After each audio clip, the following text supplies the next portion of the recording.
एक 7 फुट लंबे चौड़े पहलवान को आप बिना चोट खाए कैसे हराओगे? सिंपल है, उस पहलवान से मिलता जुलता एक घास का पुतला बनाओ और उसे पीट दो। बाद में शोर ये मचा दो कि आपने पहलवान को हरा दिया। स्ट्रोमैन एक लॉजिकल फैलेसी है, एक मानसिक भ्रम है जिसका यूज हम अपनी डेली लाइफ में जाने अनजाने में बहस जीतने के लिए करते हैं। बेस्ट एग्जाम्पल है पॉलिटिशियन। स्ट्रोमैन का मतलब है एक तिनके का आदमी। अगर आप किसी आर्ग्यूमेंट का जवाब नहीं दे सकते तब उस आर्ग्यूमेंट का एक कमजोर वर्जन तैयार करो और शोर ये मचा दो कि आपने उस ओरिजिनल आर्ग्यूमेंट का जवाब दे दिया। मान लीजिए मैं कहूँ कि बच्चों को स्कूल में डिसिप्लिन रखने के लिए मारना पीटना नहीं चाहिए। आप उस आर्ग्यूमेंट का जवाब देने के बजाय ये कहो कि अच्छा तू ये चाहता है कि बच्चों को मनमानी करने दिया जाए, तब तो बच्चे ना स्कूल में ठीक से पढ़ेंगे ना किसी की बात सुनेंगे, स्कूल में शोर करेंगे, तोड़फोड़ मचाएंगे। लेकिन मैंने ये तो नहीं कहा कि बच्चों को मनमानी करने दिया जाए, मैंने तो बस ये कहा कि उन्हें डिसिप्लिन रखने के लिए मारा पीटा ना जाए। लेकिन आपने उस ओरिजिनल आर्ग्यूमेंट का जवाब देने के बजाय उस आर्ग्यूमेंट का तिनके का पुतला बनाया और उस पर हमला कर दिया। दूसरा एग्जाम्पल, मान लीजिए अगर मैं आपसे कहूँ कि स्टूडेंट्स को पढ़ाई के लिए स्कूल में लेटेस्ट टेक्नोलॉजी होनी चाहिए और तब आप कहोगे अच्छा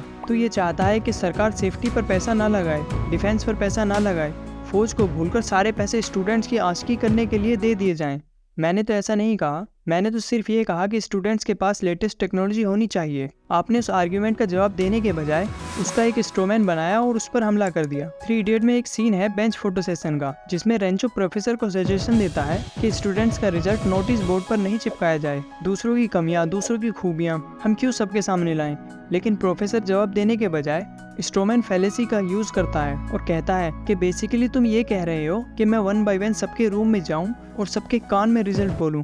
बट रेंचो ने तो ऐसा नहीं कहा। 2024 में लोकसभा इलेक्शन के दौरान राहुल गांधी ने कहा था कि इंडिया में 70 करोड़ लोगों को मिला के जितना धन बनता है उतना ही देश के 22-25 लोगों के पास है। अगर 2024 में हमारी सरकार आएगी तो हम इस वेल्थ की इनइक्वालिटी को खत्म करेंगे, हम फाइनेंशियल और इंस्टीट्यूशनल सर्वे कराएंगे और गरीब लोगों को उनके हक के पैसे दिलाएंगे। लेकिन मोदी जी ने काउंटर आर्ग्यूमेंट में पब्लिक स्पीच के दौरान ये बोला कि भाइयों और बहनों, कांग्रेस आपके घर में पड़े सोने का हिसाब करेगी, आपकी मेहनत से कमाई संपत्ति का हिसाब करेगी और उस संपत्ति को लोगों में बांट दिया जाएगा, आपका मंगलसूत्र बेच दिया जाएगा। लेकिन राहुल गांधी ने तो ये नहीं कहा, देखो बॉस, वैसे तो किसी से बहस करो ही मत, लेकिन अगर किसी बहस में पड़ ही गए हो और कैसे भी करके आपको बहस जीतना हो तो बेधड़क इस टेक्निक का इस्तेमाल करें।